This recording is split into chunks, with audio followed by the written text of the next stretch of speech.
Sa ating bansang Pilipinas, may nagsasabing si Jesus ay Diyos, si Jesus ay anak ng Diyos, si Jesus ay tao. Kaya huwag kayong magtaka, talagang malilito kayo. Pero wala po kayong kamalay-malay na sa amin sa Islam. Ang kasagutan kung si Jesus ba ay Diyos, anak ng Diyos o tao. Sa paanong paraan? Sa Islam, may 4 na uri ng tao na nilikha ang Allah upang ipakita niya kung gaano siya kadakila. At makikilala natin dito kung sino si Jesus.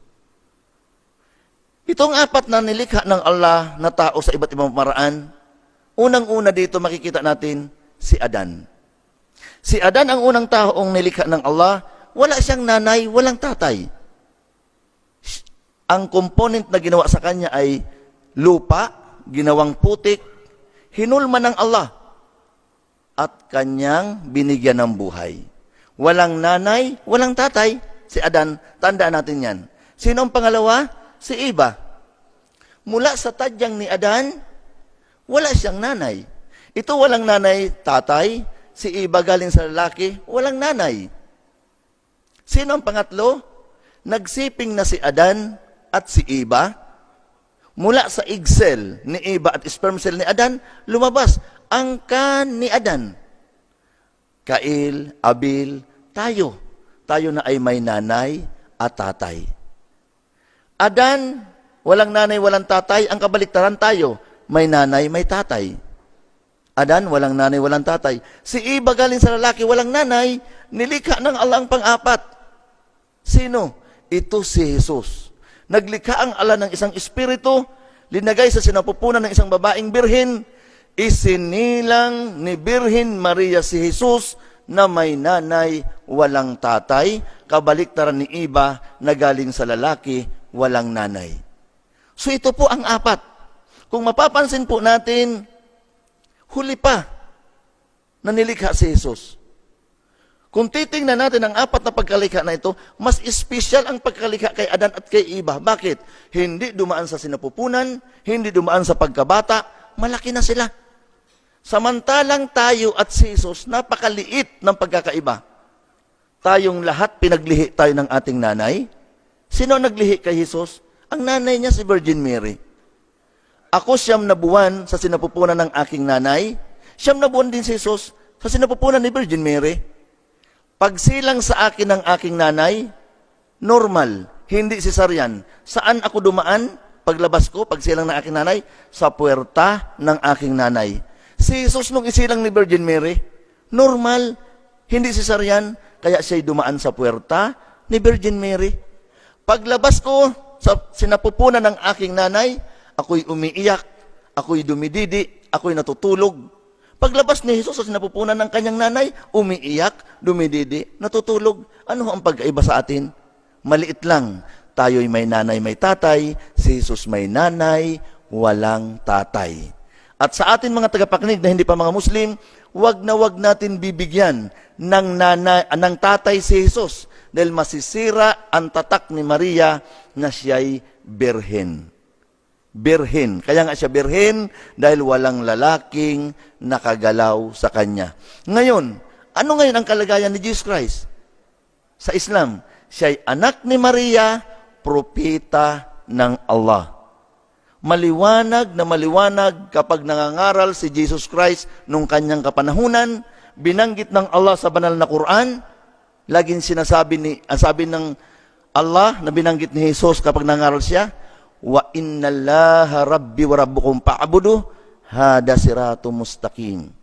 Sa pinakamalapit na kahulugan sa ating wika, sinabi ng Allah na kapag nangangaral si Jesus Christ nung kanyang panahon, sabi ni Jesus Christ, katotohanan ng Allah ang aking Panginoon at inyong Panginoon, sambahin siya nag-iisa, ito ang matuwid na landas. At karagdagan pa mga mahal na tagapakinig, laking gulat ko na dating Kristiyano, natuklasan ko na ang aral sa Islam. Si Jesus pala hanggang ngayon, siya'y buhay, hindi pa namamatay. Samantalang ako noon, pinaniwalaan ko siyang Diyos, namamatay at nabubuhay. Ngayon sa Islam, siya'y anak ni Maria, propeta ng Allah, pero hindi pa pala siya namamatay. At isa pang dapat makarating sa atin mga tagapakinig, lalong-lalo na sa hindi mga Muslim, si Jesus po, pinadala lamang ng Allah sa angka ng Israel. Nagtataka po ako, maraming mga ngaral sa Christian na lagi rin nilang sinasabi, Jesus Christ sent only to the lost sheep of Israel. So napakaliwanag po pala. Si Jesus ay pinadala lamang sa naliligaw ng tupa ng Israel. So ibig sabihin, si Jesus hindi pinadala sa Amerika para sa naligaw na Amerikano. Lalong hindi rin si Jesus pinadala sa China para sa naligaw na Chinese. At mas lalong si Jesus hindi pinadala sa Pilipinas para sa naligaw na Pilipino. Pinadala lamang si Jesus sa angka ng Israel. Sa mga Hudyo lang siya pinadala.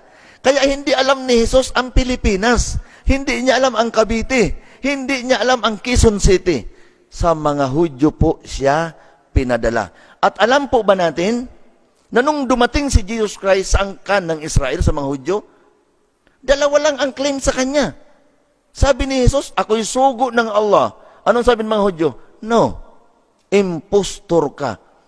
Yun lang. Sabi ni Jesus, propeta ako. Sabi ng mga Hudyo, hindi, sinungaling ka, impostor ka.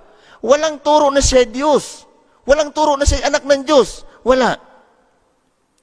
Nung panahon ni Jesus, nung pinadala siya sa angkan ng Israel, kapag sinungaling ka, impostor ka, papatayin ka sa cross. Kaya ipinag-utos ng mga Hudyo, dakpin yan at patayin sa cross. Dahil ayaw nilang paniwalaan na siya'y propeta. Anong ginawa ni Jesus Christ para paniwalaan siyang propeta siya? Binigyan ang mga propeta ng Allah ng kakayahan magpakita ng miracle, mga milagro. Anong ginawa ni Jesus Christ? Nakalagay sa banal na Quran, dumakot siya ng kapirasong putik, ginawa niya itong ibon, hinipan niya, at lumipad. Para sabihin niya sa mga Hudyo na ako'y propeta. Pero sinasabi ni Jesus na hindi ito ganang akin, kundi sa pahintulot ng Allah na nagsugo sa akin. Hindi siya pinaniwalaan. Ayaw siyang tanggapin ng mga Hudyo. Dakpin niyan at patayin niyan sa cross. Doon na si Jesus nagbuhay ng patay, nagpagaling ng kitungin, nagpadilat ng bulag, at nagpalakad ng lumpo. Ngunit ito sa pahintulot ng Allah, para lamang paniwalaan na siya'y propeta, pero hindi pa rin tinanggap ng mga Hudyo. Ipinag-utos pa rin na dakpin niyan at patayin sa cross. Ang ginawa ni Jesus, nung tutuluyan siya dakpin at patayin sa cross, sa tafsir ni Ibn Kathir, inipon ni Jesus Christ ang 12 disipulos niya sa loob ng isang bahay. Ang tawag sa disipulos, 12 na disipulos, Hawariyun. Nung naipon ni Jesus Christ ang 12 disipulos, sabi ni Jesus, sino ang papayag sa inyo na ang mukha ko ipamukha sa kanya? At pinagdikit niya ang daliri niya, magsasama kami sa paraiso sa kabilang buhay. Ang tumaas ang kamay doon sa 12 disipulos, yung pinakabata. Sa tafsir niya ni Ibn Kathir. Nagulat si Jesus na sa 12 disipulos, yung pinakabata ang tumataas ang kamay. Kaya 3 times niya itong inulit. Sino sa inyo ang papayag na ang mukha ko ipamukha sa kanya at magsasama kami sa paraiso sa kabilang buhay? Sa pangatlong pagkakataon, yun pa rin ang tumataas ang kamay. Kaya sinabi ni Jesus, ikaw yun. Pinatunayan ng Allah sa Quran, وَمَا قَتَلُوهُ وَمَا سَلَبُوهُ وَلَكِنْ شُبِّهَ لَهُمْ. Sa pinakamalapit na kahulugan sa ating wika, sinabi ng Allah, hindi nila napatay si Jesus at hindi na ipako sa krus. Ang mukha ni Jesus pinamukha sa batang disipulos at ang tunay na Jesus ay inangat ng Allah. Ang Allah ay naglikha ng 7 bahagdan ng kalangitan. Nandun niya yung si Jesus sa second heaven. Pangalawang bahagdan ng kalangitan. Nandun niya yung si Jesus, buhay. Kaya naman sa paniniwala ng mga Muslim, walang ibang propetang muling babalik maliban kay Jesus Christ. Bakit? Dahil siya'y buhay. Kaya para sa atin mga tagapakinig na hindi pa mga Muslim, naniniwala kami sa second coming ni Jesus Christ. Bakit? Buhay siya, kaya siya kailangan bumalik. Mga mahal na tagapakinig, huwag kayong maniniwala na sa panahon natin ngayon, may patay at may kakayahang bumalik. No. Dahil kung may patay na may kakayahang bumalik ngayon, solve na sana ang kaso ni Ninoy Aquino at ni Da Blanca. Ang daming mga babaeng ni-rape sa Pilipinas. Ni-rape, pinatay, nilibing. Bakit ang rapist hanggang ngayon, buhay pa, nasa kulungan? Kung nakakabalik ang patay, di dapat minulto na yun. Dapat sinakal na. Kaya hindi nangyayari yan dahil walang patay na bumabalik. Kaya si Jesus ay babalik dahil siya po ay buhay. Tanda na malapit na ang araw ng paghukom. Hanggang dito na lamang po. Maraming salamat.